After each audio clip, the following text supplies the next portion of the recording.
Πόσο ελληνικό είναι τελικά το DNA μας? Πριν αρχίσουν τα σχόλια, ας δούμε τι λέει η επιστήμη. Η γενετική δεν γνωρίζει σύνορα, αλλά απλοομάδες. Μελέτες δείχνουν ότι ο πυρήνας του DNA των σύγχρονων Ελλήνων παραμένει σταθερός εδώ και χιλιάδες χρόνια, έχοντας τεράστια συγγένεια με τους Μινωίτες και τους Μικηναίους. Όμως, δεν είμαστε κλειστό σύστημα. Το DNA μας είναι ένα μοσαϊκό από μεταναστεύσεις χιλιάδων ετών. Είμαστε ένα μείγμα από τους κυνηγούς τροφοσυλλέκτες της Ευρώπης και τους πρώτους γεωργούς που ήρθαν από την Ανατολία.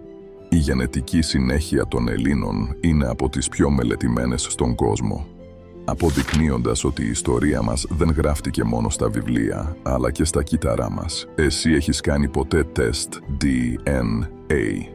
Γράψε στα σχόλια τι βρήκες. Αποδομώντας τον κόσμο, ένα κουάρκ τη φορά.